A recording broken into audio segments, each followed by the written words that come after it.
काला जादू। अपने बेटे रिशु के माथे से टपकते हुए पसीने को देखकर सविता की हालत खराब हो गई। ऐसा आज पहली बार नहीं हुआ जब रिशु नींद से घबरा कर जागा है। हाय मेरा बच्चा, न जाने किसकी नजर लग गई है तुझे।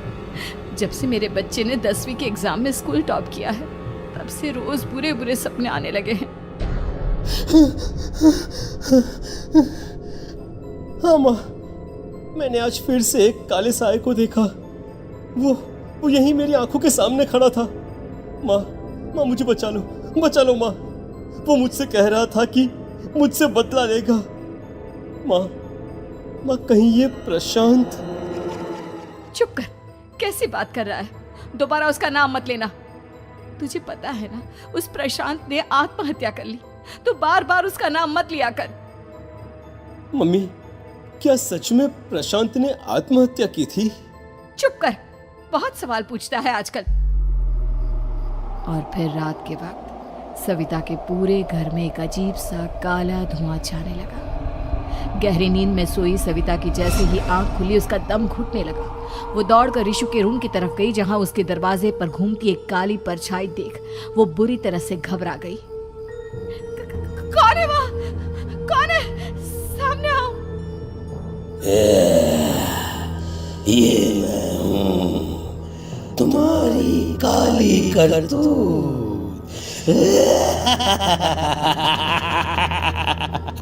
और अब मैं तुम्हारे बेटे को ले जाने आया हूँ। नहीं, मेरे बच्चे को छोड़ दो प्लीज। मेरे रिशु को कुछ मत करना। वो परछाई रिशु के कमरे में घुस जाती है। सविता भी उसके पीछे पीछे दौड़कर जाती है और देखती है कि अब वो साया साफ नजर आ रहा था। वो सर से पैर तक खून में सना हुआ था और उसके शरीर के सारे अंग कटे फटे हैं। क्या चाहिए तुम्हें? तुम जो बोलोगे मैं करूंगी, लेकिन मेरे रिशु को छोड़ दो। उस परछाई ने रिशु को गर्दन से पकड़कर दीवार के सहारे हवा में उछाल दिया। रिशु जोर जोर से चिल्लाने लगा। माँ बचाओ मुझे, बचा लो माँ। ये मुझे मार डालेगा। माँ मुझे बचा लो माँ। नहीं ऐसा मत करो। मुझे मार दो लेकिन मेरे बच्चे को छोड़ दो। मैं तुम्हारे आगे हाथ जोड़ती हूँ। वो परछाई रिशु को जमीन पर गिरा देती है और अचानक वहां से गायब हो जाती है। रिशु, मेरा बच्चा, तू ठीक तो है ना? कुछ बोल बेटा, क्या हुआ है तुझे? मैं ठीक हूँ माँ। क्या हुआ था यहाँ पर? कुछ नहीं बेटा, कुछ नहीं। तू परेशान मत हो। हम कल ही गांव के बाहर जो तांत्रिक महाराज रहते हैं उनके पास चलेंगे। ठीक है माँ, हम जल्द ही उनके पास चलेंगे। मुझे बहुत डर लग रहा है माँ। ये बार बार मुझे डरावने सपने आना, ये सब हमारे साथ क्यों हो रहा है माँ? अगले दिन सविता अपने बेटे रिशु को लेकर गांव के बाहर तांत्रिक के पास जाती है। जिस जगह पर तांत्रिक रहा करता था वो जगह बहुत डरावनी थी। चारों तरफ कंकाल और खूब भूतियां नजर आ रही थी। गांव से दूर वीराने में उस जगह पर जोर से आंधी चल रही थी। रिशु ने डर कर अपनी माँ का हाथ पकड़ लिया। माँ मुझे बहुत डर लग रहा है। ये कैसी जगह है? देख बेटा, हमारे साथ जो कुछ भी हो रहा है उसका इलाज सिर्फ और सिर्फ ये तांत्रिक महाराज ही बता सकते हैं। अब यही है जो हमें प्रॉब्लम से बाहर निकाल सकते हैं। जैसे ही सविता और रिशु तांत्रिक की झोपड़ी के अंदर पहुंचे, वहां का नजारा देखकर उनकी आंखें फटी की फटी रह गई। तांत्रिक की झोपड़ी के अंदर कई सारे लोग अपनी गर्दन घुमा घुमा कर जोर जोर से चीख रहे थे। कौन हो तुम और यहाँ क्यों आई हो?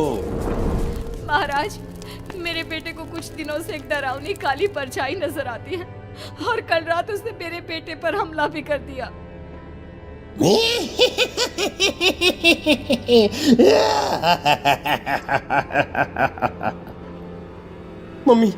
मम्मी हमें यहाँ से चलना चाहिए। ये जगह मुझे ठीक नहीं लगती। नहीं बेटा, ऐसा नहीं कहते। रुक जाओ, 2 मिनट के लिए रुक जाओ। क्या कहा? काली परछाई? तुम्हारे बेटे पर किसी काली परछाई ने हमला किया? हाँ महाराज, वो कह रही थी कि वो मेरे बेटे को कुछ कर देगी। कोई उपाय बताइए महाराज, मेरे बेटे के साथ कुछ गलत नहीं होना चाहिए। तुमने किसी दूसरे के साथ गलत किया है। तो तुम्हारे साथ भी गलत होकर ही रहेगा। तुमने किसी की जान ली है, किसी को मार डाला है तुमने। नहीं महाराज, मैंने ऐसा कुछ नहीं किया। मैंने किसी की जान नहीं ली। मुझे कोई उपाय बताइए।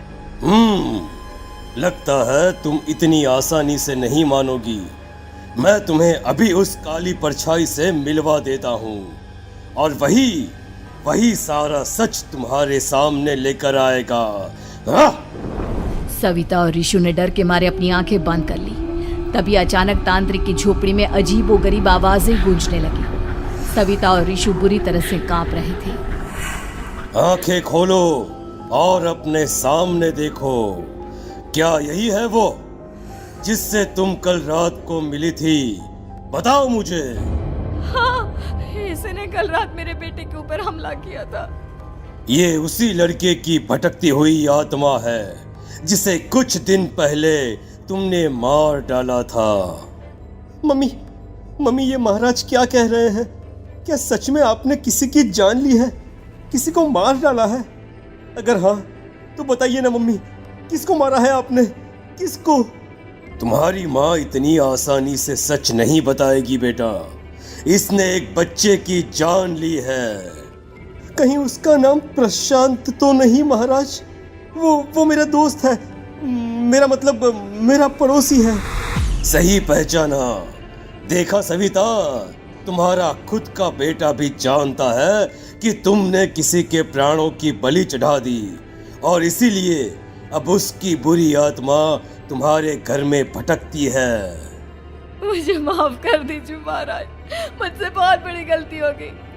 प्रशांत हमारे पड़ोसी का बेटा था।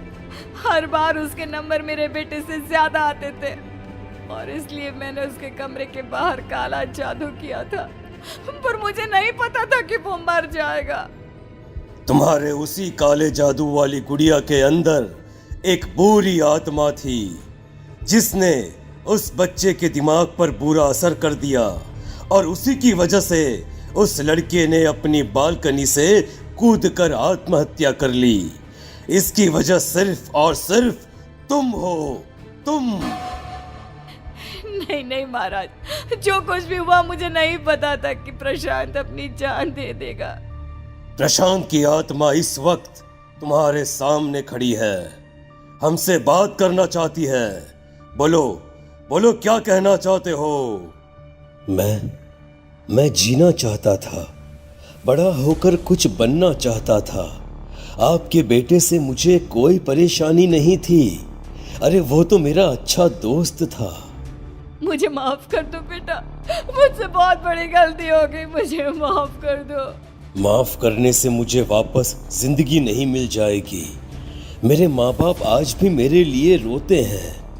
आपने मेरे साथ बहुत गलत किया है, बहुत गलत। और तभी अचानक प्रशांत की आत्मा वहां से गायब हो जाती है। सविता जोर जोर से रोने लगती है। सुन लिया तुमने? ये तुम्हारे अपने ही किए हुए पाप हैं जो इस तरह से तुम्हारे सामने आ रहे हैं।